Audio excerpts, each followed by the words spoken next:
क्या आपको भी मैथ से डर लगता है? क्या आपने सभी जगह से मैथ को पढ़कर देख लिया है और मैथ पढ़ा हुआ कहीं समझ नहीं आया है? तो मात्र आप हमारी एक क्लास देख लेना। एक क्लास को पढ़ने के बाद आप यह कह दोगे कि इससे बेहतरीन और शानदार मैथ की क्लास मैंने आज तक नहीं पढ़ी। इस बात की पूरी गारंटी है। मैं आपसे वादा करता हूं कि मुझे बिल्कुल जीरो लेवल का स्टूडेंट दे देना जिसे मैथ बिल्कुल कुछ नहीं आता हो, वो एक क्लास देख ले, एक क्लास पढ़ने के बाद ये कह देगा कि सर आज से पहले आप हमें क्यों नहीं मिले। तो आज हम तीन बहुत महत्वपूर्ण चैप्टर को पढ़ने वाले हैं। पहला चैप्टर जो होगा वो गुणनखंड को पढ़ेंगे, यानी कि फैक्टर को, फिर हम भिन्नों को पढ़ेंगे और फिर हम सिमेट्री लाइन को पढ़ेंगे, और वो भी ट्रिक से पढ़ेंगे। एकदम ट्रिक का धमाका होने वाला है। तो बिना देर के हुए सीधे क्लास की तरफ चलता हूं। तो सबसे पहले आज जानेंगे फैक्टर्स यानी कि गुणनखंड के बारे में। तो गुणनखंड के बारे में अगर हम जाने तो हमें दो चीज गुणनखंड के बारे में पढ़नी है। पहली है गुणनखंडों की संख्या और दूसरी है गुणनखंडों का योग। तो गुणनखंडों में हमें दो ही चीजें पढ़नी है। एक गुणनखंडों की संख्या कैसे निकालते हैं और दूसरा गुणनखंडों का योग कैसे निकालते। तो सबसे पहले संख्या की बात करता हूं। तो इस तरह से क्वेश्चन आएगा कि 36 के गुणनखंडों की संख्या कितनी है। अब मेरी बात को ध्यान से समझना। सबसे पहले 36 के गुणनखंड कर लेते। देखो कितना आसान क्वेश्चन है। ये जो 36 है इसके गुणनखंड कर लो।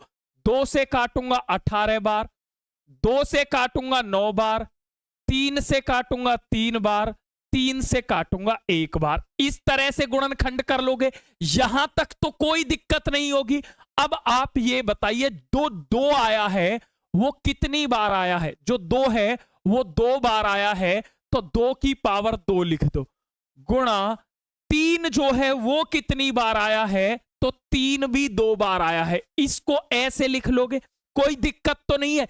इसके बाद जो भी घाते हैं, जो भी ये पावर है, इसको 1 बढ़ा लेते। अगर यहां पर 2 लिखा है तो इसको 3 कर देते हैं, 3 लिखा है तो 4 कर देते हैं। यहां 2 लिखा है 3 कर देंगे, गुणा यहां 2 लिखा है तो 3 कर देंगे, तो 3 तिया 9। तो गुणनखंडों की संख्या कितनी आ गई, 9 इसका करेक्ट आंसर है। अब मेरी बात को समझो, एक बार में ही दिमाग में फिट कर लेना। जब भी आपसे गुणनखंडों की संख्या पूछे, कोई भी नंबर हो, इस तरह से फैक्टर करने आते होंगे। आप ये बताइए जो 2 आया है ये कितनी बार आया है। आप कहोगे 2 बार, तो 2 की घात 2 लिख दो, गुणा 3 कितनी बार आया है, 3 2 बार आया, तो 3 की घात 2 कर दो। अब जो घाते हैं उनको एक एक बढ़ा देते हैं। जैसे ये 2 है तो 3 कर दो, ये 2 है तो 3, तो 3 तिया 9। अब एग्जाम का क्वेश्चन आपको देता हूं। ये रहा आपके सामने क्वेश्चन। जल्दी से बताओगे कि ये कहा है 105 के गुणनखंडों की संख्या क्या होगी। जल्दी से आंसर कर देगा एक एक बच्चा। जल्दी से बताओ 105 के गुणनखंडों की संख्या क्या होगी। कुछ नहीं करना, बहुत ही सिंपल है। यहां से समझो, बड़ा सिंपल है। देखो आप 105 के गुणनखंड कर दो केवल इस तरह से। भाई 3 से काटूंगा 3 तिया 9, 3 पंजे 15, 5 से काटूंगा 7 बार, 7 से काटूंगा 1 बार। बताओ यहां तक किसी को कोई दिक्कत है? कोई दिक्कत नहीं होनी चाहिए। अब तक मैंने सिर्फ फैक्टर किए हैं। आप ये बताओ 3 कितनी बार आया है। आप कहोगे 1 बार, गुणा 5 कितनी बार आया, 1 बार। जो संख्या जितनी बार आती है उतनी उसकी घातें लिख देते हैं। लिख दिया जी। अब ये जो घातें हैं इनको एक एक बढ़ा दो। जैसे ये 1 है तो इसको 2 लिख दो, ये 1 है इसको 2 लिख दो, ये 1 है कितना लिख दोगे, 2। तो 2 दूनी 4 दूनी 8, तो इसका आंसर क्या आ गया, 8 आ गया। बताओ कोई भी दिक्कत हो छोटी से छोटी, आपसे जब भी गुणनखंडों की संख्या पूछे आप सिंपल फैक्टर कर दो। जो संख्या जितनी बार आई है, जैसे 3 1 बार आया 3 की घात 1, 5 1 बार आया 7 1 बार, इन घातों को एक एक बढ़ा देते। तो 1 का 2 1 का 2 1 का 2, तो 2 दूनी 4 और 4 दूनी 8 इसका करेक्ट आंसर होगा। अब एक क्वेश्चन आपकी सेवा में ये रहा, ये भी आपके एग्जाम का क्वेश्चन है, देखते ही बच्चा आंसर कर देगा, जल्दी से बताओगे। मैं हमेशा एक ही बात कहता हूं कि मंजिल तो मिल ही जाएगी, अरे भटक कर ही सही, गुमराह तो वो लोग हैं जो घर से निकले ही नहीं। अगर आपने ठान लिया है कि मुझे जीवन में कुछ करना है, दुनिया की कोई ताकत आपको कुछ करने से नहीं रोक सकती। और मैं आपसे वादा करता हूं कि मैथ में आपके 30 में से 29 नंबर में नहीं आने दूंगा। मैं ये नहीं कह रहा मैं मैथ का सबसे बड़ा टीचर हूं, लेकिन मैं ये जरूर कह रहा हूं कि जिस बच्चे को कहीं मैथ पढ़ा हुआ समझ में ना आए, वो एक क्लास पढ़ना, तब आपको बेहतर और बेहतरीन में फर्क देखने के लिए मिलेगा। सिंपल, आप 42 के फैक्टर कर दो, ठीक है?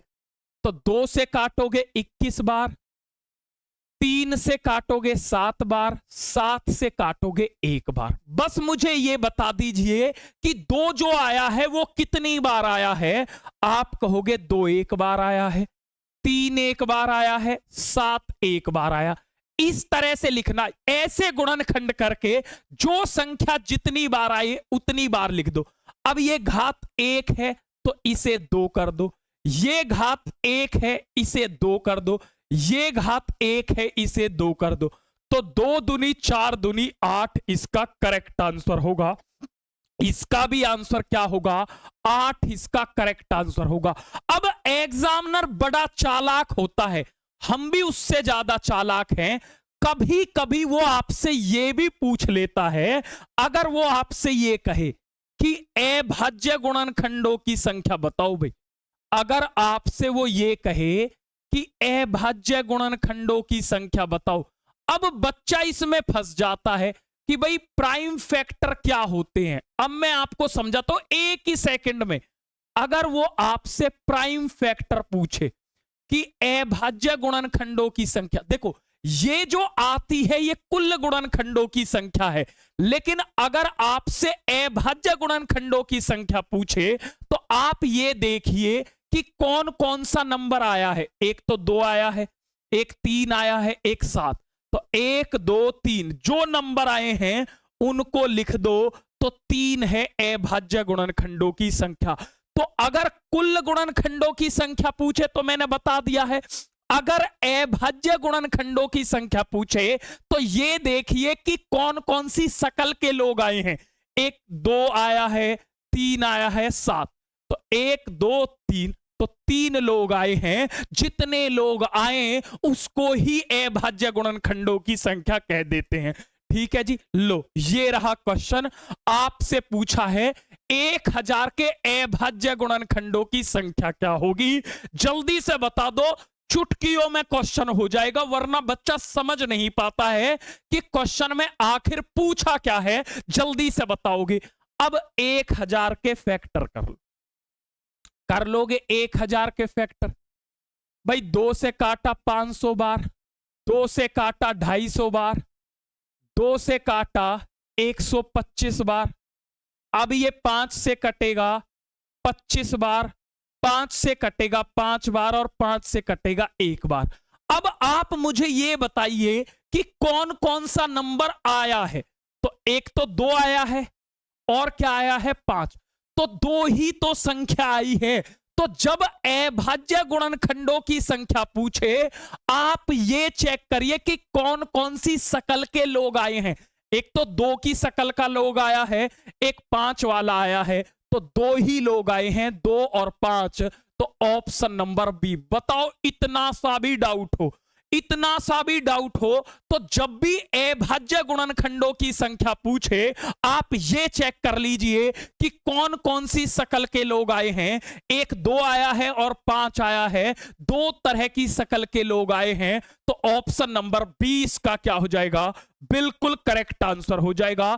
इतना सा भी डाउट नहीं होना चाहिए। तो अब तक आपने क्या पढ़ा? अब तक आपने गुणनखंडों की संख्या और अभाज्य गुणनखंडों की संख्या निकालना पड़ा। अब हम समझेंगे गुणनखंडों का योग कैसे निकाला जाता है। बहुत ही सिंपल है। कभी आपने बचपन में एक खेल खेला होगा, मैं बहुत खेलता था, आपने भी खेला होगा। बहुत आसान तरीके से समझा दूंगा एक एक चीजों को। इस तरह से हम घेरे में खड़े हो जाते थे और हाथ में हमारे एक पत्थर का टुकड़ा होता था, उससे कहते थे एल्बम आईपी, फेंक दूं फेंक दे, ऐसा फेंक देते थे उस पत्थर को। फिर पूछते थे बता बेटा कि कितने कदमों में आना, वो कहता था 5 कदमों में आना। तो हम कहते थे 1 कदम, 2 कदम, 3 कदम, 4 कदम, और 5वां कदम इस पत्थर पर रखते थे। ठीक है, फिर 5 ही पत्थरों में इसे अंदर लाते थे, 1 कदम, 2 कदम, 3 कदम, 4 कदम, 5 कदम। तो ये ही खेल करना है गुणनखंडों का योग निकालने के लिए। बहुत सिंपल है, अब देखना कैसे समझवा दूंगा। देखो, अगर वो आपसे गुणनखंडों का योग पूछे, समझना मेरी बात को अच्छे से, तो जब आपसे वो योग पूछने लगे तो आपको कुछ नहीं करना। देखो, यहां तक तो आपको ऐसे ही कर देना कि गुणनखंड कर देने, जो संख्या जितनी बार आए उतनी बार लिख देनी है। ठीक है, इसके बाद आपको क्या करना, जैसे ये 2 है तो पहले 2 की पावर 0 से शुरू करना है। 2 की पावर 0 प्लस 2 की पावर 1 प्लस 2 की पावर 2, यानी कि कोई भी नंबर हो वो पावर 0 से शुरू करना है। तो 2 की पावर 0 प्लस 2 की पावर 1 प्लस 2 की पावर 2, यहां गुणा है तो गुणा। अब 3 की बारी आएगी तो 3 की बारी भी ऐसे ही चलनी है कि 3 की पावर 0 प्लस 3 की पावर 1 प्लस 3 की पावर 2, यानी कि जहां तक पावर है वहां तक हमें चलना होता है और 0 से शुरुआत करनी होती है। अब मेरी बात को समझना, किसी भी नंबर की पावर 0 का मान 1 होता है। इस दुनिया में किसी भी नंबर की पावर अगर 0 है ना, 1 लाख की भी पावर 0 है, उसका मान 1 होता है। तो जैसे ये 2 की पावर 0 है, इसका मान 1 होगा, 2 की पावर 1 का मान 2 होगा, 2 की पावर 2 का मान 4 होगा, ये गुणा है। तो 3 की पावर 0 का मान 1 होगा, 3 की पावर 1 का मान 3 होगा, और 3 की पावर 2 का मतलब होता है 3 गुणा 3, तो ये 9 होगा। तो 4 दूनी 6, 4 2 6 और 1 7, और ये हो गया 13। तो 13 7 91, ये इसका योग आ गया। मेरी बात को समझो, बहुत अच्छे से समझाऊंगा। जब भी आपको योग निकालना हो तो आप एक काम करना कि जैसे 2 की पावर 2 है तो पहले 2 की पावर 0 से शुरू करना, 2 की पावर 0 प्लस 2 की पावर 1 प्लस 2 की पावर 2 गुणा। अब ये 3 है, अब इस 3 की बारी भी ऐसे ही चलनी है, 3 की पावर 0 प्लस 3 की 1 प्लस 3 की 2, 0 से शुरू करना और जहां तक पावर है वहां तक आपको जाना है, काम खत्म। अब क्वेश्चन देता हूं, अच्छे से समझ में आएगा। ये रहा क्वेश्चन, ये कहता है 100 के सभी गुणनखंडों का योगफल क्या है। जल्दी से बता दोगे योगफल क्या होगा 100 के गुणनखंडों का। दिमाग को एकदम शांत छोड़ दो और मेरी बातों को समझो। एक एक बच्चा देखो कैसे करते हैं। आप 100 के फैक्टर करो, पहले चिल्ल हो जाओ बिल्कुल, और जब भी गुणनखंडों की बात हो पहले गुणनखंड कर लो। तो 2 से ये 25, ये 5 से काटा 5 बार, 5 से काटा 1 बार। पहले ये लिख दो 2 की घात 2, क्योंकि 2 2 बार आया है, 5 भी 2 बार आया है, लिख लोगे। यहां तक तो कोई दिक्कत नहीं। अब कहानी शुरू होती है यहां से। तो 2 है ये, तो पहले 2 की घात 0, अब योग पूछा, योग का मतलब प्लस होता, 2 की घात 1, 2 की घात 2, 0 से शुरू करके जहां तक घात है वहां तक चलते। जैसे 2 की घात 2 तक जाना, तो 2 की घात 0, फिर 2 की घात 1, फिर 2 की घात 2, इस तरह से। अब ये 5 की बारी आएगी, यहां गुणा था बीच में तो गुणा रहेगा। तो 5 की घात 0, 5 की घात 1, 5 की घात 2। मैंने बताया किसी की भी पावर 0 का मान 1 होता है, प्लस 2 प्लस 4 गुणा 5 की पावर 0 का मान 1, 5 की पावर 1 का मतलब 5, और ये 25। अब करेंगे 4 2 6 और 1 7, और ये 31। तो 31 7 कितना हो जाएगा? 217 इसका करेक्ट आंसर हो जाएगा। 217 इसका राइट आंसर है। अगला क्वेश्चन आपके लिए, बताओ जी 210 के धनात्मक गुणनखंडों का योग क्या होगा? जल्दी से आंसर आना जाना चाहिए। एक एक बच्चा आंसर कर देगा कि 210 के धनात्मक गुणनखंडों का योग क्या होना चाहिए। बताओ जी। तो आप 210 के गुणनखंड कर लो। देखो, सबसे पहला काम है गुणनखंड करना। ये 105, 3 से काटा ये 35 बार, 5 से काटा 7 बार, 7 से काटा 1 बार। अब मेरी बात को समझना, अब यहां से असली कहानी शुरू होगी और यहीं पर दिमाग में चिपका लेना। 2 कितनी बार आया है? 1 बार। 3 कितनी बार आया है? 1 बार। 5 भी 1 बार, 7 भी 1 बार। मैंने कुछ नहीं किया, ये जितनी बार आए हैं उतनी बार लिख लिए। इस बार 4 खिलाड़ी हैं। कितने खिलाड़ी हैं? 4। अब 4 खिलाड़ी हैं तो पहले 2 की बारी आएगी, तो 2 की घात 0 प्लस 2 की घात 1, जहां तक पावर है वहां तक चलते हैं। अब 3 की बारी आएगी, 3 की पावर 0, 3 की घात 1। अब 5 की बारी आएगी, 5 की पावर 0, 5 की पावर 1। अब 7 की बारी आएगी, 7 की पावर 0, 7 की घात 1, क्योंकि जहां तक पावर होती है वहीं तक चलना। किसी की भी पावर 0 का मान 1 होता है। 1 प्लस 2, 1 प्लस 3, 1 प्लस 5, और ये हो जाएगा 1 प्लस 7। तो इसका मतलब हो गया 3 गुणा 4 गुणा 6 गुणा 8। तो 3 चौक 12 छिंग 72 अट्ठे, तो 72 गुणा 8, 8 दूनी 16 का 6, 8 सत्ते 56 और 1 57, 576 ये इसका करेक्ट आंसर हो जाएगा। 576 इसका करेक्ट आंसर है। मेरी बात को समझ लो, बहुत प्यार से समझा रहा हूं, बिल्कुल आराम से बात समझो। पहले गुणनखंड कर लोगे, कर, जो संख्या जितनी बार आई है उतनी बार लिख दो, लिखने में कोई दिक्कत तो नहीं है।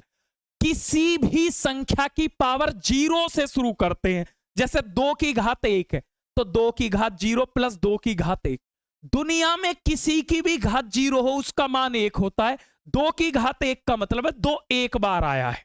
ठीक है, इस तरह से करोगे तो ये 576 आ जाएगा। देखो, अब वहां पर एक चीज आपसे और पूछ सकता है।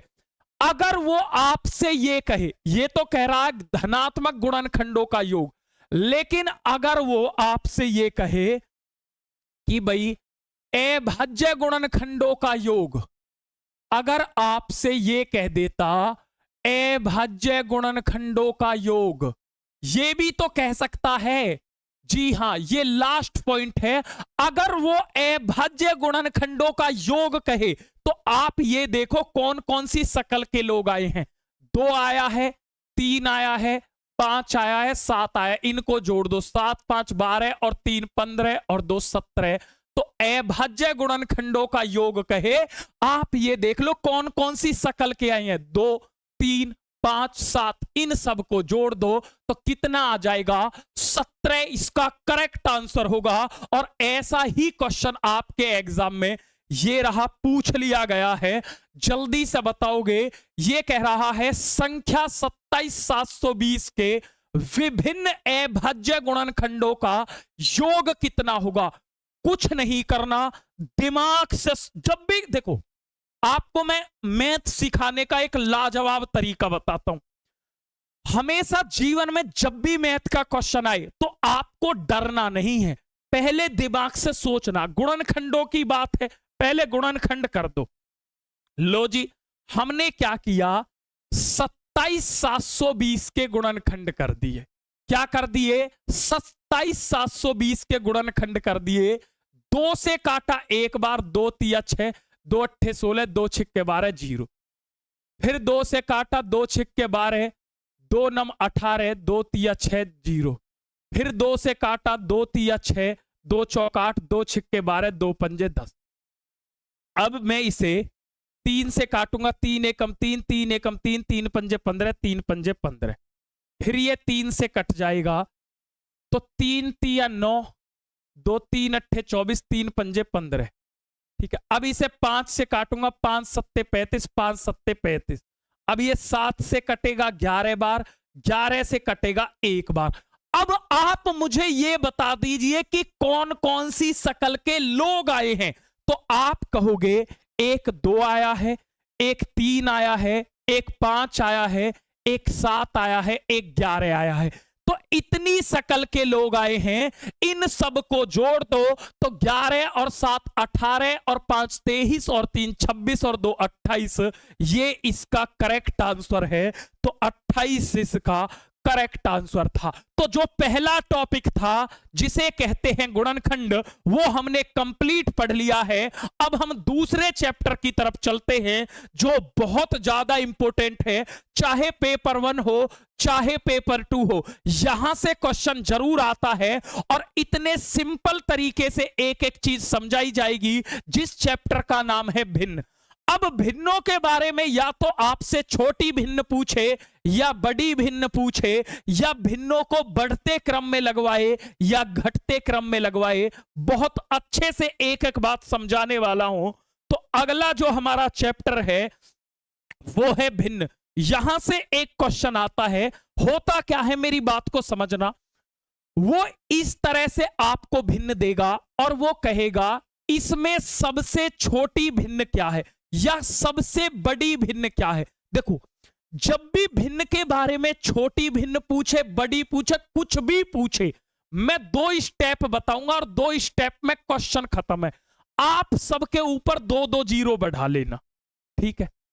इसे कर देना 300/4, इसको कर देना 500/7, इसको कर देना बस 700/9 और इसको कर देना 900/11। देखो मेरी बात को समझो, आपको कुछ नहीं करना, सबके ऊपर 2-2 जीरो लगा देना।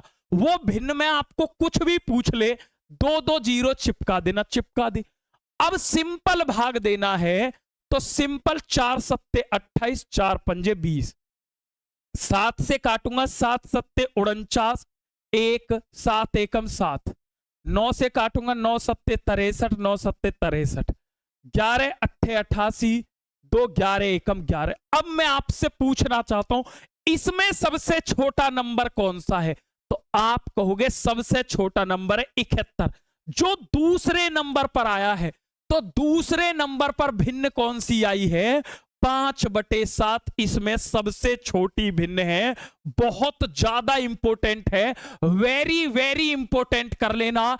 ऐसा कोई एग्जाम नहीं है जहां पर यहां से क्वेश्चन आया नहीं है।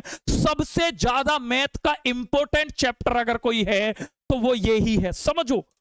केवल 2 स्टेप बता रहा हूं, बिल्कुल जीरो लेवल का स्टूडेंट दे देना, जिसे मैथ बिल्कुल कुछ नहीं आता, जिसने अपने जीवन में मैथ का एक क्वेश्चन सॉल्व ना किया हो, वो मेरी 2 बातें सुन ले। एक बात बताओ, जैसे वो आपसे छोटी भिन्न पूछे, बड़ी पूछे, कुछ भी पूछ ले, ठीक है, आप इनके ऊपर 2-2 जीरो रखने में कोई दिक्कत है बताओ। सबके ऊपर 2-2 जीरो रख लो, रख दी। इसके बाद सिंपल भाग दे दो। अब एक बच्चा कहेगा सर सिंपल भाग का मतलब क्या होता है। सिंपल भाग का मतलब है जैसे ये 500 में जिनको भाग देना नहीं आता ऐसे दे लो, 7 सत्ते 49, 1 उतार ली 0, 7 एकम 7। तो कितनी बार गया है, 71 बार। जितनी बार गया उसको लिख लेते, इसको कहते हैं सिंपल भाग, ठीक है। तो फिर ये देखो, अगर छोटी भिन्न पूछी है तो सबसे छोटा नंबर कौन सा, 71। अब आया कौन से नंबर पर है, दूसरे नंबर पर। तो दूसरे नंबर की भिन्न कौन सी है, 5/7 इसका करेक्ट आंसर है। अगर मैं सबसे बड़ी पूछ लेता, बताना सबसे बड़ी क्या बताते, अब बता दो। अब वो आपसे सबसे छोटी पूछे, सबसे बड़ी पूछे, कुछ भी पूछ सकता भाई वो, तो बताओ सबसे बड़ी क्या होगी, बता दो, बता दो। तो सबसे बड़ी पूछे तो आप ये देखिए सबसे बड़ा नंबर कौन सा है, सबसे बड़ा नंबर है जी 81। कौन से नंबर पर, 1 2 3 4, 1 2 3 4, 9/11 ये सबसे बड़ी भिन्न है। बताओ कोई दिक्कत है। अब वो आपसे छोटी भिन्न पूछ ले, बड़ी पूछ ले, कुछ भी आपसे पूछ ले, आप चुटकियों में कर दोगे। अब एग्जाम के क्वेश्चन आपको देता हूं और यूं चुटकी बजाओगे, क्वेश्चन खत्म है। लो जी, एग्जाम के क्वेश्चनों की तरफ चलते हैं और एक एक क्वेश्चन को आपसे ही करवाऊंगा, चिंता करने की कोई जरूरत ही नहीं है। ये रहा पहला क्वेश्चन आपके सामने। मैं आपको सिंपल लिख के बता देता हूं ये क्वेश्चन कैसे लिखा हुआ है। ठीक है, ये लिखा हुआ 3/4, 4/5, 3/4, 4/5, 1/2, 5/6, 3/2। ठीक है, उसने पूछा इसमें सबसे बड़ी और सबसे छोटी भिन्न कौन सी है। सबसे बड़ी और सबसे छोटी भिन्न पूछी है, इसमें बता दो। सबसे सिंपल तरीका बताऊंगा, सबसे ही सिंपल। वो बड़ी पूछे या छोटी पूछे, कुछ भी पूछे, आप सबके ऊपर 2-2 जीरो रख लो। बस देखो, दो ही चीजें करनी है, 2-2 जीरो रख दो। 400/5, 100/2, 500/6। इससे सिंपल तो भाई कुछ भी नहीं हो सकता। ठीक है, 300/2। बताओ, कुछ मैंने किया है? अब तक तो मैंने क्वेश्चन को कुछ भी सॉल्व नहीं किया, मैंने सिर्फ इतनी सी बात बताई है कि सबके ऊपर 2-2 जीरो रख दो। रख दीजिए। अब सिंपल भाग दो। 4 से काटा ये 75 बार, 5 से काटा ये 80 बार, 2 से काटा 50 बार। अब आपको जैसे भाग देना आता आप ऐसे दे सकते हो। 6 48, 2 6 18, 2 से काटूंगा 150 बार। अब आप ये बताओ, सबसे बड़ी अगर मैं पूछूं, सबसे बड़ी भिन्न कौन सी है, तो सबसे बड़ा नंबर कौन सा है? 150। कौन से नंबर पर आया? 1 2 3 4 5। तो 5वें नंबर पर आई है 3/2। ये सबसे बड़ी भिन्न है। बताओ, कोई दिक्कत है? अब मैं सबसे छोटी पूछूं, बताना। सबसे छोटी पूछ लो, अब तो कुछ भी पूछ ले भाई वो आपसे।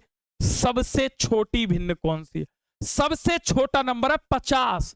कौन से नंबर? 1 2 3। तो 1 2 3, 1/2। लो जी, तो सबसे बड़ी भिन्न 3/2 है, सबसे छोटी 1/2 है। देख लो किस ऑप्शन में है। तो 3/2 और 1/2, ये रहा आंसर। बताओ, इससे आसान क्या होगा? जब भी आपसे सबसे बड़ी भिन्न पूछे, सबसे छोटी भिन्न पूछे, कुछ भी पूछे भिन्नों में, सबके ऊपर 2-2 जीरो लगा के भाग दे के देख लो। अगला क्वेश्चन आपकी सेवा में ये रहा। आसान सा क्वेश्चन है, एक एक बच्चा बताएगा। ये कह रहा है 7/10, 4/9, 2/15, 3/5, 2/3 में सबसे बड़ी और सबसे छोटी भिन्न क्रम से क्या है? जल्दी बता दोगे क्या होगा इसका आंसर? जल्दी से बताओगे? देखो, मैं यहीं पर कर दूंगा इस क्वेश्चन को। बहुत सिंपल है, सबके ऊपर 2-2 जीरो बढ़ा लो। भाई मैंने इसको 700/10 कर दिया, भाई 2 जीरो बढ़ाइए ऊपर। इसको 400/9 कर दिया, इसको 200/15 कर दिया, इसको 300/5 कर दिया, इसको 200/3 कर दिया। बताओ, अब तक मैंने कुछ नहीं किया, मैं केवल 2 स्टेप करूंगा और क्वेश्चन खत्म हो जाएगा। सबसे पहले सबके ऊपर 2-2 जीरो बढ़ा लो। बढ़ा लीजिए, सिंपल। अब भाग दे दो। जब इससे भाग दूंगा ये 70 बार जाएगा, इससे दूंगा 44 बार, इससे काटूंगा 15 एकम 15, 5 15 30 45 13 बार, इससे काटूंगा ये 60 बार। ठीक है, इससे काटूंगा 3 6 18, 3 6 18, 66 बार। अब ये कह रहा सबसे बड़ी भिन्न, सबसे बड़ा नंबर कौन सा? 70। कौन से नंबर पर आया? पहले पर। तो सबसे बड़ी भिन्न है जी 7/10। बताओ। फिर कह रहा सबसे छोटी, सबसे छोटा नंबर है जी 13, 1 2 3, 1 2 3, 2/15। बताओ, कोई दिक्कत? अब ये दोनों ऑप्शन में किस में? Option number A. इससे आसान क्या होगा? मैं कह रहा हूं इससे आसान कुछ भी नहीं हो सकता। आपसे जब भी वो बड़ी भिन्न पूछे, छोटी भिन्न पूछे, आप एक काम करना, सबके ऊपर 2-2 जीरो लगा देना। लगा दीजिए, सबके ऊपर 2-2 जीरो, सिंपल भाग दे देना जैसे भाग दिया जाता है, भाग दे लोगे। अब जो सबसे बड़ा नंबर है वो कौन से नंबर पर आया, सबसे छोटा, ऐसे कर दोगे। एक और क्वेश्चन अब आपसे इस तरह से भी वो पूछ लेता है, वो कहता है कि निम्नलिखित में से कौन सा सही है, सही कौन सा है। तो इसमें बच्चा कंफ्यूज हो जाता है कि हमको तो पता ही नहीं है कि इस क्वेश्चन में एक्चुअल में करना क्या है। अब मेरी बात सुनना, मैं आपको बताता हूं इस क्वेश्चन में करना क्या होता है। इस क्वेश्चन में यह करना होता, सबके ऊपर 2-2 जीरो लगाओ। जैसे ये 800/15 कर दो, 300/5 कर दो, 400/7 कर दो, और ये 200/3 कर दो। बात को समझना। अब भाग दो, तो 15×5 = 75, 5×15 = 45, 5 से भाग दिया 60, 7 से काटा 7×5 = 35, 5 बचा, 7×7 = 49, और ये 66 बार। तो आपसे ये कह रहा बढ़ते, इसका मतलब होता जिधर ये उधर संख्या बढ़नी चाहिए। तो पहले इसमें ये होता सबसे छोटा नंबर कौन सा है, 53। तो सबसे पहले 53 कौन से नंबर पर आया, पहले नंबर पर। तो पहले आनी चाहिए 8/15। उसके बाद कौन सा है, उसके बाद है जी 57। 53 के बाद 57 आएगा, ये तीसरे नंबर पर है, तो तीसरे पे 4/7 आनी चाहिए। इसके बाद कौन सी आनी चाहिए, 60, जो दूसरे नंबर पर है, 3/5, और उसके बाद है 2/3। तो ये क्रम होना चाहिए। तो ये क्रम ऑप्शन नंबर बी में लगा हुआ है, इसीलिए बी इसका बिल्कुल सही है। मेरी बात को समझो, मैंने कहा जब भी वो आपसे घटता क्रम पूछे, बढ़ता क्रम पूछे, वो कुछ भी पूछ ले, सबके ऊपर 2-2 जीरो लगा लो। चेक कर लिया। अब ये देखो सबसे छोटा नंबर कौन सा, 53। 53 पहले पे आया, तो हमने पहले से, तो पहले 8/15 आएगी, आ गई। इसके बाद है 57, तीसरे नंबर पर आया, तो उसके बाद 4/7 आएगी। ये लगा के देख लिया, देख लो किस ऑप्शन में, बी में है। बात खत्म। अब चलता हूं आगे और अगली कहानी को समझाता हूं एकदम ट्रिक से। और अगला जो चैप्टर है वो है सिमेट्री लाइन। और ये एक ऐसा चैप्टर है कि जहां से जब क्वेश्चन बच्चे से पूछे जाते हैं तो बच्चा कर ही नहीं पाता है इन क्वेश्चनों को। और मैं मात्र 2 मिनट में ऐसी ट्रिक आपको बताऊंगा कि जीवन में कभी क्वेश्चन आपका गलत नहीं होगा। इससे धाकड़ क्लास आपने नहीं पढ़ी होगी, ये मैं वादा करता हूं। और ट्रिक का बाप क्लास होने वाली है। तो अब पढ़ने वाले हैं सिमेट्री लाइन। देखो सिमेट्री लाइन, सममित रेखा क्या होती है, एक ऐसी काल्पनिक रेखा, कोई रियल लाइन नहीं होती है, काल्पनिक रेखा जो किसी भी आकृति के अगर हम बीच से गुजारें तो दोनों भाग एक जैसे दिखने चाहिए। मेरी बात समझो, जैसे मैं अपने आप को ऐसे यहां से कट करूं तो ये हिस्सा और ये हिस्सा दोनों एक जैसा दिखना चाहिए, उसको कहते हैं सममित रेखा। अब सममित रेखा की मैं आपको एक ट्रिक देता हूं जो मैंने ही बनाई है, कि जिस आकृति में जितनी भुजा समान होती है, जिस आकृति में जितनी भुजा समान होती है उतनी ही सममित रेखा होती है। ये ट्रिक है। जैसे आपसे एक बार एग्जाम में पूछ लिया था कि भाई ये बताओ समपंचभुज में कितनी सममित रेखा, बताना। मैंने बताया जिस आकृति में जितनी भुजा समान होंगी उतनी ही सममित रेखा होंगी। सम का मतलब समान, पंच का मतलब 5, तो 5 भुजा समान है, तो सममित रेखा कितनी हुई, 5 हुई। बताओ कोई दिक्कत है इसमें? ऐसी ट्रिक दूंगा कि क्वेश्चन हवा हो जाएगा। अब मैं आपसे कहता हूं सम अष्टभुज में कितनी होंगी, बताना। सम अष्टभुज में कितनी सममित रेखा होंगी, बताओ जी, बताओ। सम अष्टभुज में, सम मतलब समान, अष्ट का मतलब 8, 8 भुजा समान है, तो सममित रेखा भी कितनी होंगी, 8 ही होंगी। जिस आकृति में जितनी भुजा समान है उतनी ही सममित रेखा होंगी, उतनी ही सिमेट्री लाइन होंगी। अब मेरी बात को समझो सिमेट्री लाइन के बारे में। अब यहां से आपसे एग्जाम में पूछता है और आप देखना कैसे 1 मिनट दे दो, 1 मिनट में ऐसी ट्रिक पढ़ाऊंगा कि एक एक सिमेट्री लाइन आपको याद हो जाएगी और जीवन में क्वेश्चन गलत नहीं होगा। मैं आपसे यह पूछना चाहता हूं, आपने पतंग उड़ाई है? अरे उड़ाई नहीं है, देखी तो होगी। पतंग में कितनी डोर होती है?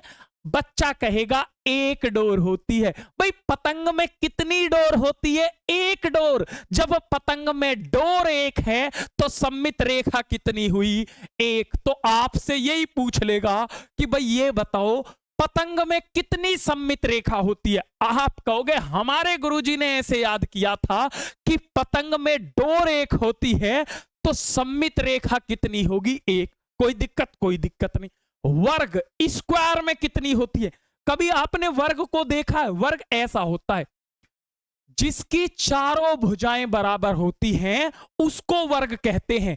तो वर्ग की चारों भुजाएं बराबर होती है। जब भुजाएं चारों बराबर हैं तो सममित रेखा कितनी होंगी? चार। भाई जितनी भुजा बराबर उतनी ही सममित रेखा। अब तक मैंने क्या बताया? 2 पॉइंट।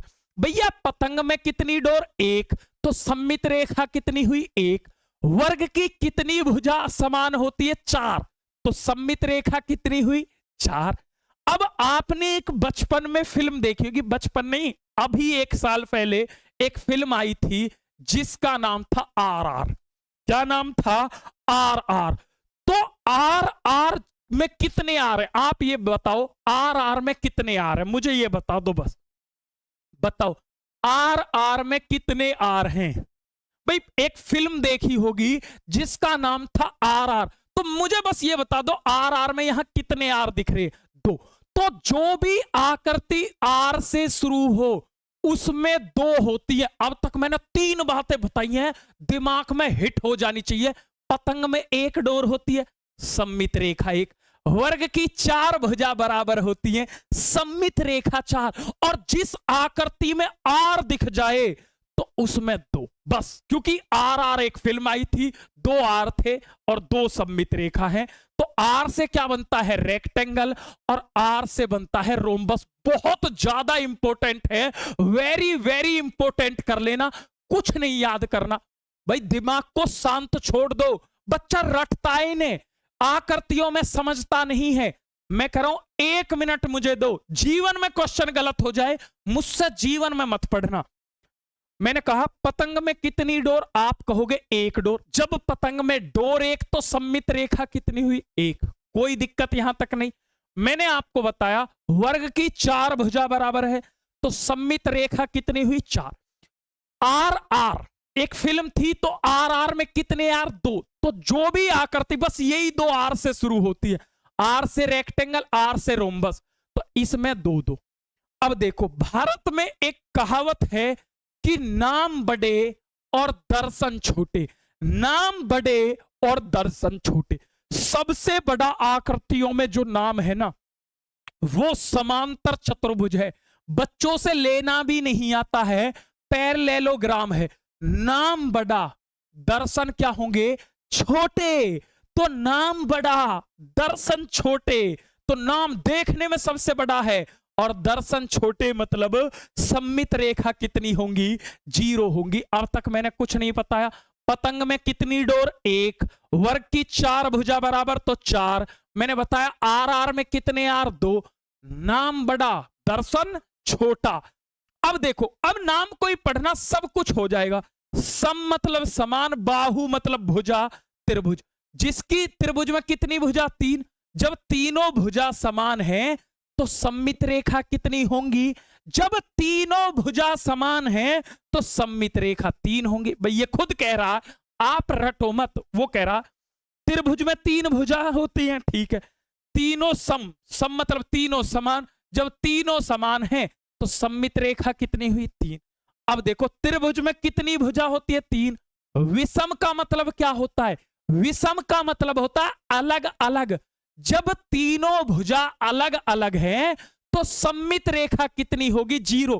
क्योंकि मैंने आपको ट्रिक बताई थी कि जितनी भुजा समान होती हैं उतनी ही सममित रेखा होती है। अब तक हमने क्या बताया? पतंग पूछे तो आप कहोगे पतंग में कितनी डोर? 1। ऐसा समझो जैसे मैं बता रहा हूं। वर्ग में कितनी भुजा होती है? 4 भुजा बराबर। तो सममित रेखा कितनी हुई? 4। मैंने बताया आर आर में कितने आर? 2। इसके बाद मैंने आपको बताया ये नाम में ये समांतर चतुर्भुज, नाम बड़ा दर्शन छोटा।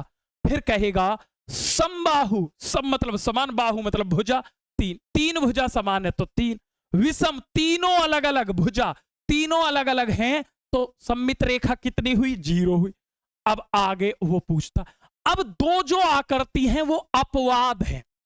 वो 2 आकृति जो है अपवाद है, एक उसमें है हमारी ट्रिक के अनुसार अपवाद है, ऐसे अपवाद नहीं है।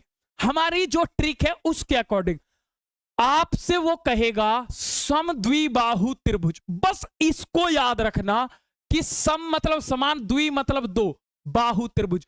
इसमें बच्चा 2 लगा देता है, जबकि समद्विबाहु त्रिभुज में 1 होती है। बस ये याद रखना है कि समद्विबाहु त्रिभुज में किसनी होती है? 1 होती है। अब व्रत में पूछे तो भैया व्रत किसके हाथ में था? भगवान कृष्ण के हाथ में व्रत था, सर्कल था, और सर्कल जो था वो अनंत था, आदि अनंत काल तक। तो सर्कल में तो भैया अनंत है, क्योंकि भगवान कृष्ण के हाथ में रहता है। तो व्रत में कितनी होती है? अनंत होती है। अब देखना आप क्वेश्चन को कैसे उड़ा देते हो। अब ये पेपर 1 और 2 में भर भर के क्वेश्चन आता है, और देखना चुटकी बजाते ही कर दोगे आप। मैं कह रहा हूं चुटकी बजा के ही देखना। इन क्वेश्चनों से बच्चों को डर लगता था। मैं कह रहा हूं दिमाग बिल्कुल शांत छोड़ दो और 1 मिनट में दिमाग में चिपक जाएगी एक एक बात। वो कहता है निम्न में किन आकृतियों के युग में सममित रेखाओं की संख्या समान होती है? बताओ समान किस में होती है? समांतर चतुर्भुज भैया नाम बड़ा दर्शन छोटा, और आर से जो शुरू हो उसमें तो 2 है। क्या ये समान है? नहीं जी। पतंग में कितनी होती है? पतंग में डोर 1 और पैरेललोग्राम, नाम बड़ा दर्शन छोटा। क्या ये समान है? नहीं। वर्ग में कितनी होती है? 4 और आर से जो शुरू हो 2। अब मैंने आपको एक ट्रिक बताई थी कि भाई साहब आर आर, आर आर में कितनी होती हैं? 2 होती हैं। तो आर से रेक्टेंगल और आर से रोम्बस, दोनों में आर आर है, तो दोनों में क्या होंगी? बराबर होंगी, क्योंकि दोनों का ही आर आर है। जब दोनों आर आर से शुरू हैं तो दोनों ही में ही बराबर होंगी, और दोनों में कितनी होती हैं? 2 होती है। बताओ चुटकियों में आ रहा होगा आंसर। चलता हूं आगे, लो जी क्या कहता है। अब देखो क्वेश्चन कितना बड़ा है, लेकिन कुछ भी नहीं है। यहां से समझोगे क्वेश्चन चुटकियों में हवा हो जाएगा। वो कहता एक शिक्षिका ने स्वैरा को, अब आप कहोगे स्वैरा क्या है? अरे स्वैरा एक लड़की है। टीचर ने लड़की को क्या कर दी? 2 आकृति दे दी, एक समचतुर्भुज दे दिया और एक पतंग दे दिया, और आकृति का नाम बताने को कहा कि बता किसमें ज्यादा सममित रेखाएं हैं, समचतुर्भुज में या पतंग ने। तो स्वैरा जो है, स्वैरा मतलब लड़की। जैसे मैं आपसे पूछ लूं भाई साहब कि मुझे ये बता दो, क्वेश्चन सिर्फ इतना सा है। वो कह रहा है कि ये बताओ समचतुर्भुज में ज्यादा सममित रेखा है या पतंग में? बताना। समचतुर्भुज मतलब रोम्बस। अब बताओ, या काइट। आप कहोगे सर आपने हमें एक बात बताई थी कि पतंग में डोर कितनी होती है? 1। सममित रेखा कितनी हुई? 1। और जो आर से शुरू हो उसमें 2 होती है। तो ज्यादा किस में हुई? समचतुर्भुज में। तो उसने क्या आंसर दिया होगा? समचतुर्भुज दिया होगा। बताओ, देख के ही डर जाएगा बच्चा, पता नहीं क्या पूछ लिया। कुछ भी नहीं है, एग्जाम में आए हुए क्वेश्चन है। लो जी अब क्या कहता? कितना बड़ा क्वेश्चन। मैं कह रहा हूं चुटकी बजाते ही क्वेश्चन खत्म है। बच्चा कहता सर टाइम मैनेजमेंट नहीं कर पाता। एक ही तो कारण है कि आपने चीजों को अच्छे ढंग से पढ़ा नहीं है। यह कह रहा है ज्यामितीय आकारों जैसे समबाहु त्रिभुज, समांतर चतुर्भुज, समचतुर्भुज, आयत, वर्ग, किन आकारों में 2 सममित रेखा होती है? बस पूछ लिया कि 2 सममित रेखा किस में होती है। अरे मैंने आपको बताया था, 2 पूछ लिया तो आप कहोगे आर आर में होती है जी 2। ट्रिक मैंने बताई थी किस में होती है, आर आर में। अब आर आर देख लो, आर नहीं, आर और आर, ये रहा ऑप्शन नंबर सी। बताओ कोई दिक्कत है? आप ऐसे ही चुटकियों में कर सकते थे कि सम मतलब समान बाहु त्रिभुज, इसमें तो 3 होंगी, जबकि ये कह रहा 2 होनी चाहिए, ये नहीं हुआ। सम चतुर्भुज समांतर पैरेललोग्राम, नाम बड़ा दर्शन छोटा, इसमें तो 0 होंगी। Option number C. वर्ग में तो 4 होती हैं, ये कह रहा 2-2 होनी चाहिए, तो वो तो आयत और समचतुर्भुज में होती है। ट्रिक मैंने बताई है आर आर। तो आर आर में कितने आर? 2। पतंग में कितना? 1। पैरेललोग्राम, नाम बड़ा दर्शन छोटा, वर्ग की 4 भुजा बराबर, सममित रेखा 4। बताओ कोई दिक्कत है इसमें? लो अगला क्वेश्चन। अब इसने पूछ लिया, देखो कितना बेहतरीन क्वेश्चन है, हिला देता है बच्चे को। मैं कह रहा हूं इसको बच्चा आकृति बना बना के जीवन में कर नहीं पाता। ये एक ऐसा क्वेश्चन है जिसे 95% बच्चे नहीं कर पाते, लेकिन आज के बाद जिस बच्चे ने हमारी क्लास देख ली 100 में से 100 करेंगे, ये गारंटी है। ये कहता आकृति के उस युग्म को चुनिए जिसमें कोई भी सममित रेखा है ही नहीं। बताओ कौन सा ऐसा ऑप्शन है जिसमें कोई सममित रेखा नहीं है? आप बताओगे, मैं नहीं बताऊंगा आप। सम द्विबाहु, सम मतलब समान द्विबाहु त्रिभुज में मैंने बताया सम द्विबाहु त्रिभुज में तो 1 होती है, जबकि ये पूछ रहा किस में 1 भी नहीं होगी। विषम मतलब अलग अलग, बाहु मतलब भुजा, तो इसमें तो 0 होगी। और पैरेललोग्राम, नाम बड़ा दर्शन छोटा, तो इसमें 1 भी नहीं होगी, क्योंकि विषम बाहु त्रिभुज और समांतर चतुर्भुज में क्या होती है? 0-0 होती है। भाई रोम्बस में तो 2 होती है, आर से शुरू है, आर से शुरू है तो 2 होंगी, जबकि ये कह रहा कोई भी नहीं है, तो वो ऑप्शन नंबर बी है। बताओ कोई दिक्कत है इसमें? कोई दिक्कत नहीं होनी चाहिए। अब देखो क्वेश्चन कितना बड़ा है, लेकिन मैं कह रहा हूं कुछ भी नहीं है क्वेश्चन में, कुछ भी समझने वाला क्वेश्चन है। मैं कह रहा हूं आप ही सोचो दिल से, मैं नहीं कह रहा। अगर आपको मैथ नहीं आता और आपके सामने इतना बड़ा क्वेश्चन हो तो आप इसे पढ़ने की भी हिम्मत करेंगे? बिल्कुल नहीं करोगे। लेकिन क्वेश्चन आपके एग्जाम में आया हुआ है, कुछ नहीं है। समझो क्या कहता है। श्यामा के पास एक आयताकार कागज था, ठीक है, जिसकी लंबाई 16 सेंटीमीटर थी, चौड़ाई 8 सेंटीमीटर थी। उसने कागज को मोड़कर वर्ग में बदल दिया। आयत का कागज था, वर्ग में बदल दिया, तो मोड़ने के बाद सममित रेखाओं में क्या बदलाव आएगा? बताओ। आयत था, वर्ग में बदल दिया, तो सममित रेखा में क्या बदलाव आएगा? आप एक बात बताओ। आयत मतलब रेक्टेंगल, तो रेक्टेंगल में कितनी होती है? आप कहोगे 2। वर्ग में कितनी होती है? 4। अरे पहले 2 थी, अब 4 हो गई, तो क्या बदलाव आया है बताना? सममित रेखा 1 बढ़ी है? नहीं, 2 बढ़ी है। सममित रेखा 1 घटी है? नहीं, सममित रेखाओं की संख्या 2 बढ़ गई है। बिल्कुल सही है। बताओ क्या ही दिक्कत थी? आयत से वर्ग बना दिया भाई साहब। तो आयत में तो 2 होती है, वर्ग में 4 होती है। भाई आयत में कितनी होती है मैंने बताया, आयत में कितनी थी? 2। वर्ग में कितनी थी? 4। भैया आयत से वर्ग बनाया तो क्या हो गया? सममित रेखा 2 बढ़ गई। क्या हो गया? 2 बढ़ गई। पहले 2 थी, अब 4 हो गई। बताओ ऑप्शन नंबर सी। मैं कह रहा हूं मजा आ जाना चाहिए। चलता हूं आगे। लो ये कह रहा एक वृत्त में कितनी सममित रेखाएं होती हैं? जल्दी बता दो। एक जो वृत्त होता है उसमें कितनी सममित रेखा होती है? तो जो व्रत होता है, भगवान कृष्ण के हाथ में व्रत था, और व्रत जो होता है वो आदि अनंत होता है। कितना होता है? अनंत होता है, अपरिमित होता है, इनफाइनाइट होता है। क्या होता है? इनफाइनाइट होता है। तो अब मैं आपको समझाता हूं फिगर के माध्यम से आखिर क्या होती हैं सममित रेखाएं, और एक एक चीजों को हम समझते हैं, बेहतर तरीके से समझते हैं, और बिल्कुल मजा आने वाला है। जैसे मैं बात करता हूं ए का,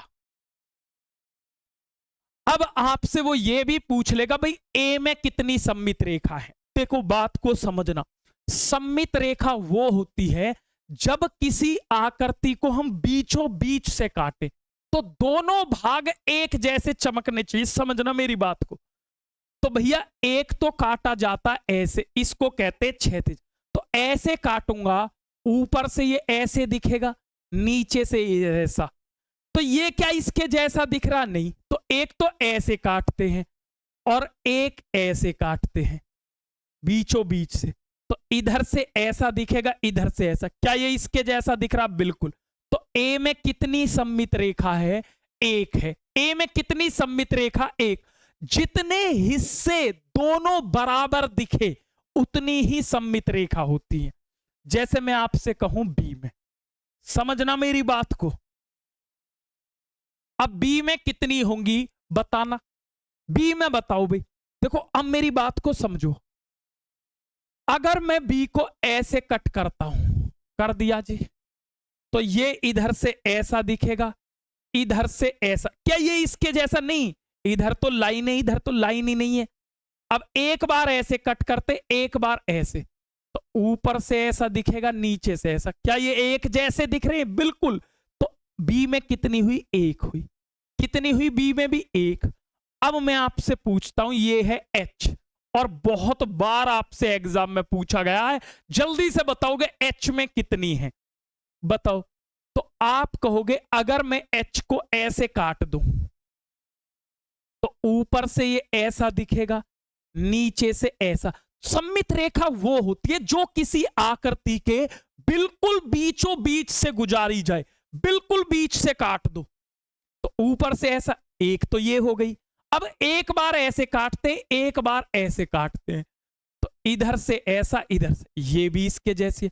तो एक ये, तो एच में कितनी सममित रेखा हैं आपसे पूछ लेता है, तो एच में दो सममित रेखा है। मैंने बताया सममित रेखा वो होती है जब हम किसी आकृति के बीच से गुजारते हैं तो दोनों हिस्से एक जैसे होने चाहिए। अगर दोनों हिस्से एक जैसे हैं उसको ही सममित रेखा कहते हैं। अब मैं आपसे कहता हूं एक्स के बारे में। भाई एक्स में कितनी है? और कई बार पूछा गया है, बताओ एक्स में कितनी होगी? जल्दी से बताओ। अब देखो, समझो, अब तो आप चुटकियों में करोगे। अगर मैं एक्स को ऐसे काट दूं, ऊपर से ये ऐसा, नीचे से ऐसा दिखे, भाई यूं काट दो तो ऊपर का हिस्सा ऐसा, ये इसके जैसा दिख रहा, तो एक तो ये हो गई। अब एक्स को यूं काटा था, एक बार यूं काट दो तो ये इधर से ऐसा, इधर से ऐसा दिखेगा, ये भी हो गई। तो एक्स में भी कितनी हो गई? दो हो गई। तो एक्स में भी कितनी है? दो हैं। अगर मैं आपसे कहूं वाई में, अब बात को समझना, अब अच्छे से समझ में आएगी एक एक चीज। जैसे ये वाई है, बताना वाई में कितनी होगी? वाई में कितनी होगी? अब देखो, आप अगर इस वाई को काटोगे, समझ लेना बात को, बीचों बीच से काट दिया, ऊपर से कैसा बचा? ऐसा, नीचे से कैसा बचा? ऐसा। क्या ये इसके जैसा दिख रहा? नहीं। ऊपर यहां तो ऐसे फुलवाड़ी सी है, यहां कुछ नहीं है, तो ऐसे तो नहीं। एक बार ऐसे काटते हैं, मैंने बताया। अगर मैं इसे ऐसे काट लूंगा, इधर से ऐसा, इधर से ऐसा, हाँ ये इसके जैसा है। तो वाई में कितनी सममित रेखा है? एक सममित रेखा है। वाई में एक है। भाई ऐसे काटोगे ना तो ये हिस्सा ऐसा, ये ऐसा, इसके जैसा ही तो है ये भी। तो जो हिस्सा जिसके जैसा, अब मैं आपसे बात करता हूं सी की। बताओ सी में कितनी होंगी? सी में बताओगे सी में कितनी होगी? तो सी को अगर मैं ऐसे काटूं, समझो यूं, तो ऊपर से यूं, नीचे से यूं, भाई ये इसके जैसा दिख रहा, बिल्कुल, एक तो ये होगी। लेकिन अगर सी को ऐसे काटूं तो ये इधर से ऐसा, इधर से ऐसा। देखो यहां तो ये मुड़ी हुई शेप है, यहां कोई नहीं है, तो सी में एक होगी केवल। बात समझ में आई? जैसे मैं आपसे कहता हूं पी में कितनी होगी? बताओ पी में कितनी होगी? बताओ। अब आपको समझ में आ गई होगी कि किसमें कितनी सममित रेखा होती है। अब मेरी बात को समझो, अगर मैं पी को ऐसे काट दूं बीच में से, तो ऊपर से ऐसा, नीचे से ऐसा, ये इसके जैसा नहीं है। अगर पी को मैं यूं काट दूं तो ये इधर से ऐसा, इधर, ये इसके जैसा नहीं है। तो पी में जीरो है, एक भी एक जैसा नहीं है।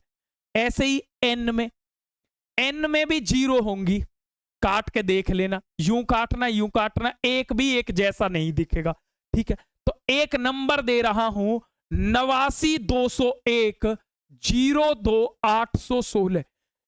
इस नंबर पर क्या करना है, सीटेट ग्रुप लिख करके मैसेज करना। जैसे ही आप मैसेज करोगे, जो भाई बहन अभी हमारे व्हाट्सएप ग्रुप में नहीं है वो जुड़ जाएंगे। आप कहोगे इससे क्या होगा, तो ऐसी ही धमाकेदार और जानदार क्लास बिल्कुल फ्री ऑफ कॉस्ट आपको मिलती रहेंगी।